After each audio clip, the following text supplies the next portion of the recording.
के करने हैं और ये भी यूनिवर्सिटी क्वेश्चन है and very very very very very important है। हमारी स्टेज में भी आया था और ना स्टैंड अप में भी, तो इसलिए बहुत इंपॉर्टेंट है रिलेशंस। सबसे पहले हमें पता है हर चीज़ की जिस तरह हम करते हैं कि इसके पेरिटोनियल रिलेशंस होंगे कुछ, और कुछ इसके विसरल रिलेशंस हो जाएंगे। फिर उसी तरह मैं बताऊंगा कि विसरल के अंदर कुछ एंटीरियर रिलेशंस हो जाएंगे और कुछ पोस्टीरियर रिलेशंस हो जाएंगे। अच्छा, इसमें एंटीरियर में ना फिर आगे फर्दर हो जाता है, कुछ मेल्स में डिफरेंस है और फीमेल्स में और डिफरेंट है। ठीक है, तो अब ये वाली डायग्राम जो है ना, इसके अंदर मैं मेल्स के अंदर जो सारे के सारे हैं ना एंटीरियर रिलेशंस वो बताऊंगा। मेल्स के एंटीरियर रिलेशंस, ये पेरिटोनियल रिलेशंस है। पेरिटोनियल रिलेशंस बहुत आसान है। अच्छा, इधर से देखो, आपके पास ना क्या ये रेक्टम है, ये भी रेक्टम है। इसके आगे ये क्या है, ब्लैडर। ब्लैडर को वेजिकल कहते हैं। ठीक है, तो अब आपके पास ना वेजिकल और रेक्टम, इसके दरमियान में पेरिटोनियम, ये ब्लू वाली है, ये पेरिटोनियम आ रही थी तो एक पाउच सा बना रही थी। इस पाउच को हम कहते हैं रेक्टोवेजाइकल पाउच। मेल्स में रेक्टोवेजाइकल पाउच होता है, फीमेल्स के अंदर क्योंकि बीच में यूट्रस आ जाता है, जो अगली डायग्राम में दिखाऊंगा, तो वो रेक्टो यूट्राइन पाउच हो जाता है। तो खैर, हमारे पास यहाँ पे एक अदद पाउच तो लाजमी बनता है। अब ये पाउच आ गया, तो यही पाउच जो है ना आपके पास, ये इस रेक्टम को किस तरह कवर करता है, इसको मैंने 3 लेवल्स पे दिखाया हुआ है। अपर 1/3, मिडल 1/3, लोअर 1/3। अपर 1/3 पे देखें ना, तो ये रेक्टो यूट्राइन पाउच जो ये पूरी पेरिटोनियम है ना, ये आपके पास इसको फ्रंट से भी कवर कर रही है रेक्टम को, और साइड से भी कवर कर रही है। तो फ्रंट और साइड्स दोनों से कवर कर रही है। मिडल पे देखें तो सिर्फ और सिर्फ ये इसको फ्रंट से कवर कर रही है, और लोअर एंड के ऊपर कोई भी आपके पास पेरिटोनियम है ही नहीं। तो ये इसके पेरिटोनियल रिलेशंस हो जाते हैं। अपर 1/3 के अंदर फ्रंट एंड साइड्स, मिडल 1/3 सिर्फ फ्रंट, और लोअर 1/3 में कोई पेरिटोनियम नहीं होती।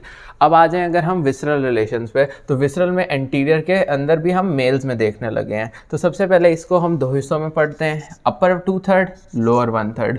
अपर 2/3 में देखें अगर, तो सबसे पहले क्या आ जाएगा, यही आ जाएगा। क्या है ये आपके पास, इसके अंदर सबसे पहला हो जाएगा रेक्टो वेजाइकल पाउच।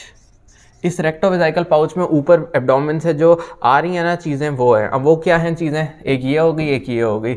ये जो है ना आपके पास, ये हैं कॉइल्स ऑफ इंटेस्टाइन, और इसके अलावा ये जो आपके पास उसके आगे वो जो यहाँ से डिसेंडिंग कॉलन के बाद सिग्मोइड कॉलन था ना, तो ये सिग्मोइड कॉलन। तो ये 3 चीज़ें जो है ना आपके पास, ये क्या हैं आपके पास, अपर 2/3 के अंदर इसके एंटीरियर रिलेशंस हैं।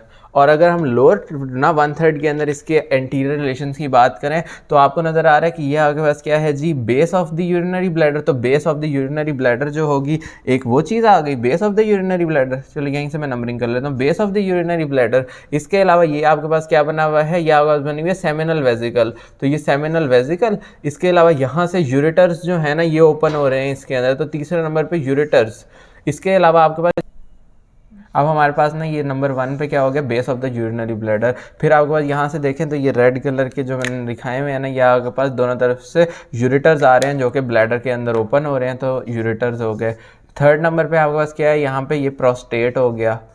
4th नंबर पे देखें तो आपका प्रोस्टेट में ऊपर से सेमिनल वेजिकल आ रही होती है, जिसकी डक्ट, यहाँ से डक्टस डेफरेंस। तो सेमिनल वेजिकल हो गया, डक्टस डेफरेंस हो गया, ये दोनों मिलके यहाँ पे इजैकुलेटरी डक्ट बनाते हैं, जो कि यहाँ पे इधर ओपन होती है यूरेथ्रा में। तो ये 5 जो है ना, ये क्या है, इसके लोअर 1/3 के एंटीरियर रिलेशन। फिर से बताऊँ, base of the urinary bladder, इसके अलावा यूरेटर्स, इसके अलावा seminal vesicle, ductus deference, prostate.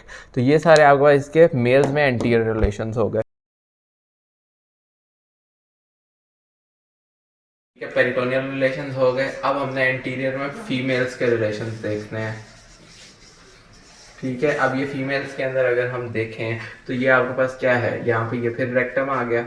अब फीमेल्स में एक एक्स्ट्रा यूट्रस होता है, साथ में वेजाइना होता है। ठीक है, ये उसका सर्विक्स होता है, और ब्लैडर भी होता है, वो तो वैसे सेम वैसा ही होता है। इसके अलावा ना फीमेल्स में रेक्टम और यूट्रस के दरमियान में जो पाउच होता है उसे रेक्टो यूट्राइन पाउच कहते हैं, और जो यूट्रस और ब्लैडर के दरमियान में होता है उसे यूट्रोवेजाइकल पाउच कहते हैं, यूट्रोवेजाइकल पाउच कह देते हैं। ठीक है, अब हमने एंटीरियर रिलेशन देखना है, तो रेक्टम के अंदर वही हम अपर 2/3 और लोअर 1/3 के अंदर अगर हिसाब से चलेंगे, तो अपर 2/3 जो होगा ना, इसके अंदर आपके पास एक क्या आ जाएगी, रेक्टो यूट्राइन पाउच आ जाएगा। दूसरे नंबर पे वही आपके पास coils of small intestine, coils of small intestine. इसके अलावा सिग्मोइडल कॉलन, ये 3 चीज़ें आ जाएंगी आपके पास इसके अंदर। इसके अलावा आपके पास ना जो लोअर 1/3 होगी ना, इसके अंदर आपके पास वेजाइना आ जाएगा। तो लोअर 1/3 के एंटीरियर रिलेशंस के अंदर वेजाइना आ जाएगा। तो ये आपके पास इसके एंटीरियर रिलेशंस हो गए। अब हम आ जाते हैं वहाँ पे पोस्टीरियर रिलेशंस पे। पोस्टीरियर रिलेशंस जो है ना वो आपके पास मेल्स और फीमेल्स में सेम होते हैं।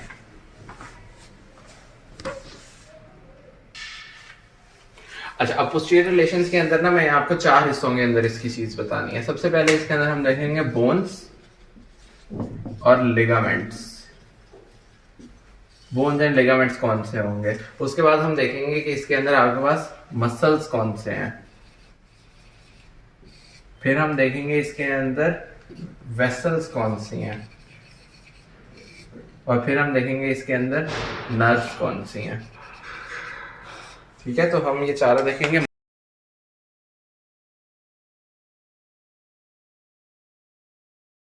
सारे आपके पास सैक्रम बनी हुई है। ठीक है, तो आपके पास सबसे पहले बोन्स के अंदर आपके पास सैक्रम, उसके आपके पास ना सैक्रम के भी कौन से जो आपके पास लोअर 3 आपके पास होंगे ना, इसके ये लोअर 3 वर्टिब्रीज तो वो होंगे। तो सबसे पहले बस आपको मेन सैक्रम याद रखनी है। इसके अलावा सैक्रम के अलावा ना यहाँ पे एंड में कॉकेक्स है, तो कॉकेक्स बोन याद रखनी है। सैक्रम और कॉकेक्स। और इसके अलावा सैक्रम और कॉकेक्स के अलावा ना यहाँ पे एक लिगामेंट होता है जिसे आप कह देते हो एनो कॉक्सीजियल लिगामेंट। तो अब हम देखें ना, तो सैक्रम ये थी। इसके अलावा यहाँ से मैं जो बता रहा हूँ लोअर 3 S3 S4 S5, तो रेक्टम के बिल्कुल लेवल पे क्या है S3 S4 S5 और इसके अलावा कॉकेक्स, तो ये बोन्स हो गई। इसके अलावा एनोकॉक्सीजियल लिगामेंट जो है ना, तो वो आपके पास ये कॉकेक्स से लेके या अगर एनल कनाल की यहाँ पे यूँ करके आपके पास एनोकॉक्सीजियल लिगामेंट होता है जो कि एनोकॉक्सीजियल लिगामेंट। तो ये आपके पास इसके क्या हो गए पोस्टीरियर रिलेशंस हो गए। उसके बाद अगर हम देखें इसके अंदर से मसल्स, तो 3 मसल्स होते हैं, बहुत आसानी से आपको याद हो जाएंगे। ये जो सबसे पहले ये वाला मसल है ये पिरिफॉर्मिस है। इसके अलावा आपका ये जो है ना आपके पास वो आपके पास है जी कॉक्सीजियस। और यहाँ पे आपके पास करके, क्योंकि आपको पता है ये वाली जगह है जहाँ पे आपके पास पूरा का पूरा पेल्विक डायाफ्राम बनना होता है और वहाँ पे लिवेटर एनाई मसल होता है। तो आपके पास तीसरा मसल जो हो जाएगा वो लिवेटर एनाई मसल हो जाएगा। तो ये 3 आपके पास मसल्स हो गए। वेसल्स की बात की जाए तो आपको पता है यहाँ पे आपके पास क्या आयोटा जो था वो बाइफरकेट किया था कॉमन ना आइलिक्स में। बीच से आपके पास एक आर्टरी निकली थी ये वाली, जिसको आप कह देते हैं मीडियन सैक्रल आर्टरी। तो आपके पास मीडियन सैक्रल आर्टरी है ये। इसके अलावा मैंने बताया था इंटरनल आइलिक, इधर से फिर एक एक्सटर्नल आइलिक आर्टरी और फिर एक इंटरनल आइलिक आर्टरी हो जाती है। उस इंटरनल आइलिक आर्टरी की एक एंटीरियर डिवीजन हो जाती है, एक पोस्टीरियर डिवीजन। उस पोस्टीरियर डिवीजन से आप मैंने स्लिप का निमोनिक बताया था, आप आर्टरीज ऑफ पेल्विस देखेंगे जब, तो स्लिप के अंदर से जो आपके पास यहाँ पे जो बन रही है वो एल वाली बन रही है लैटरल सैक्रल आर्टरी। तो ये जो डॉटेड में आ रही है लैटरल सैक्रल आर्टरी, तो ये लैटरल सैक्रल आर्टरी भी इस रेक्टम के पीछे करके होगी। इसके अलावा आपके पास इधर में ना एक और एक एक्स्ट्रा में उन्होंने बताई हुई है कि यहाँ से आपका सुपीरियर रेक्टल, वो मैंने बताया था इंफीरियर मेसेंटेरिक आर्टरी की होती है ब्रांच, सुपीरियर रेक्टल आर्टरी वो भी आगे उसने रेक्टम के ऊपर वाले हिस्से को वो यहाँ से करके रेक्टम के ऊपर वाले हिस्से को सप्लाई करना होता है। ये होगी। इसके अलावा आपके पास नर्व्स कौन सी आएंगी, तो ये ग्रीन कलर में देखें तो आपके पास सिंपैथेटिक चेन्स आ रही हैं। तो ये आपके पास सिंपैथेटिक चेन्स जो है ना चेन्स, और ये एंड में आपके पास ये क्या है गैंग्लियन इम्पार। ये हमारा प्रॉफ का एमसीक्यू था कि आपके पास गैंग्लियन इम्पार होता क्या है। तो आपका सिंपैथेटिक चेन्स एंड में होके एक सिंगल आपके पास ये गैंग्लियन बनाते हैं जिसे आप गैंग्लियन इम्पार कहते हो। तो सिंपैथेटिक चेन आ जाएगी। इसके अलावा आपके पास गैंग्लियन इम्पार आ जाएगा। इसके अलावा आपके पास ना जो नर्व्स होती हैं S2 S3 S4 वो सारी नर्व्स भी यहीं होंगी। कॉक्सीजियल नर्व्स हो गई वो सारी भी यहीं पे आ जाएंगी। तो इस तरह करके ओवरऑल लिम्फेटिक्स हो गई, वो भी लिम्फेटिक्स भी यहीं पे पीछे की तरफ करके ये पड़ी होंगी, लिम्फेटिक्स हो गई। और इसके अलावा आपका फैट, तो ये सारी चीज़ें आपका इसके पोस्टीरियर रिलेशंस में आ जाती हैं। तो ये थे overall relations of rectum. Thank you.